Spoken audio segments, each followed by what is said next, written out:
Soyez les bienvenus. Mais avant de commencer, n'oubliez pas de vous abonner et d'appuyer sur la cloche de notification pour ne rater aucune de nos prochaines vidéos. Soro a fait une rébellion. Soro a vécu après la rébellion. Soro a échappé à plusieurs tentatives d'assassinat après la rébellion. Son avion Fokker, le Fokker 100, a été pris pour cible. Et il y a eu des morts ce jour-là, mais lui-même, il n'a rien eu. Ensuite, après avoir loyalement servi son mentor Alassane Ouattara, je ne dis pas loyalement l'État de Côte d'Ivoire, parce qu'en réalité, Soro Guillaume avait travaillé, même si j'apprécie Soro Guillaume, cela ne m'empêchera pas de dire ma part de vérité. Soro Guillaume a travaillé plus pour Alassane Ouattara que pour l'État de Côte d'Ivoire. Donc, après avoir bien servi Alassane Ouattara voulait le manipuler, le mettre à sa guise. Ayant refusé, il est devenu une cible pour Alassane Ouattara. Alassane Ouattara s'est dit, tant que Ouattara est en vie, son pouvoir est menacé et il ne peut rien faire à Soro Guillaume. Donc la première des choses, c'était d'éliminer d'abord Ouattara. Ils avaient leur plan qui était minutieusement préparé depuis longtemps. La première élimination d'abord, c'était Ibrahim, celui qu'on appelait Ibé. Ibrahim Koulibaly, Ibé. En tuant Ibrahim Koulibaly, Alassane Ouattara n'a jamais assumé sa part de responsabilité en tant que chef suprême des armées qui a donné l'ordre de traquer et de neutraliser Ibrahim. Le jour qu'on traquait Ibrahim et qu'on le mettait dans un sac en plastique noir, Soro Guillaume n'était même pas sur le sol ivoirien. Je répète, le jour qu'on traquait Ibrahim pour le mettre dans un sac en plastique noir, Soro Guillaume n'était même pas sur le sol ivoirien. Il n'y était pas. C'est Ahmed Bagayoko qui a travaillé avec Orange Côte d'Ivoire pour localiser Ibrahim. Ainsi, l'assaut a été lancé par le CENI, je crois, le CENI et puis Kone Zakaria. Et ils avaient pour ordre de ne pas arrêter, mais de liquider le gars. C'est ce qu'ils ont fait. On a tous vu son corps. Quand il a été criblé de balles, on a tous vu. Et les riverains ont dit que le monsieur a sorti son t-shirt, il a enlevé son t-shirt blanc sous corps et il a mis ça par la fenêtre pour dire je me rends. Mais ils n'ont pas voulu, ils l'ont liquidé. C'était les ordres et les instructions de Ouattara. Ibé vivant était plus dangereux, donc Ibé mort est plus simple, ils l'ont liquidé. Et parce qu'ils voulaient mettre tout le monde au pas, ils voulaient que tout le monde soit selon ce que lui veut. Alors automatiquement, il attaque Merci Chérif Ousmane, donc automatiquement, que fait Alassane Ouattara? Il prend le pouvoir, mais en même temps, il suit Soro Guillaume, il regarde et contrôle Soro Guillaume de près.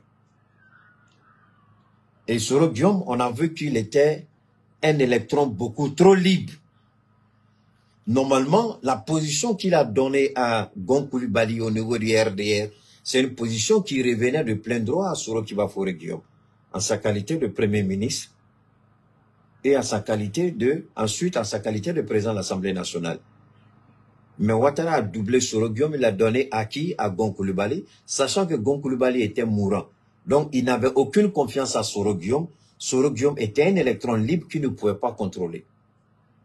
Alors qu'il y avait une entente entre les deux. Laissons ça à Dieu. Alors voilà, Soro Guillaume aujourd'hui, vous connaissez la suite. Ibrahim est liquidé. Soro prend ses distances. Mais Soro prend ses distances, mais en même temps, Alassane Ouattara n'a pas oublié. Il faut par tous les moyens éliminer Soro Guillaume. Donc son avion veut venir, on dit non, son avion n'atterrit pas.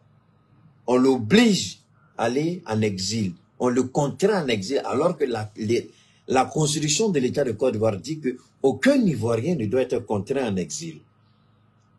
Le jugement de Soro Guillaume, tout le monde sait que c'est un jugement qui est basé sur de faux. Aucune preuve tangible. D'ailleurs, Ouattara n'a jamais organisé un procès crédible en Côte d'Ivoire depuis qu'il est président. Le procès de Laurent Gbagbo qui condamne Laurent Gbagbo pour la casse de la BCEAO, Laurent Gbagbo lui demande qu'on lui donne la grosse de sa condamnation.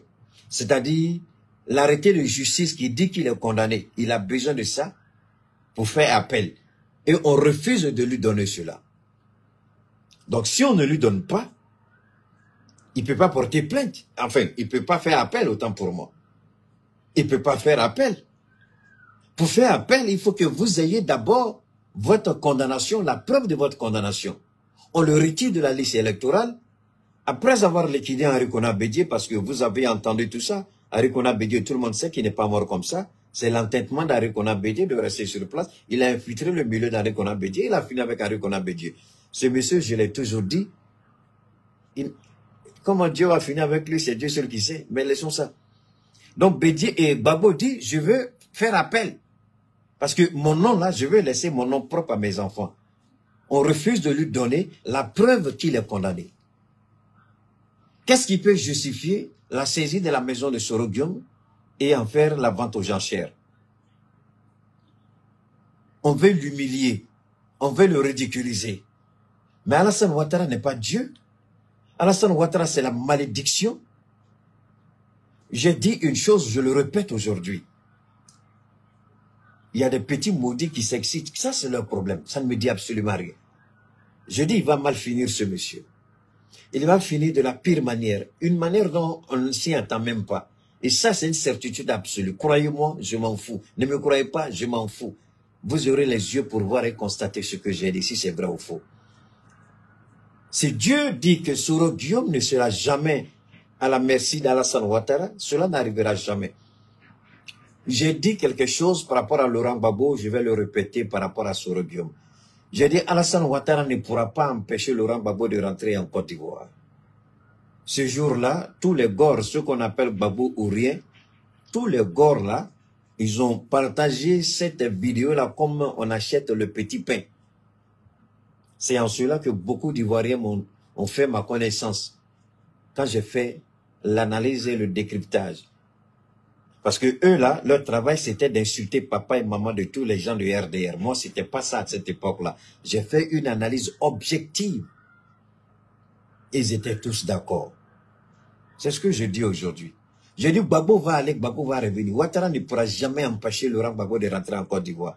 Ceux qui s'énervent, qui m'insultent matin, midi, soir. Où se trouve Laurent Gbagbo? Est-ce qu'il se trouve à l'extérieur ou il se trouve en Côte d'Ivoire? Est-il entré ou n'est-il pas entré? La CPI l'a-t-il condamné ou la CPI l'a-t-il relâché? Moi, je voudrais que ces maudits qui ne connaissaient rien à rien viennent me répondre ici. Laurent Gbagbo est rentré en Côte d'Ivoire, il a été acquitté et il est rentré dans son pays. Je l'ai dit en ce moment, à la première année où il était à la CPI, alors, il a fait combien d'années à la CPI? Je l'ai dit, il est venu.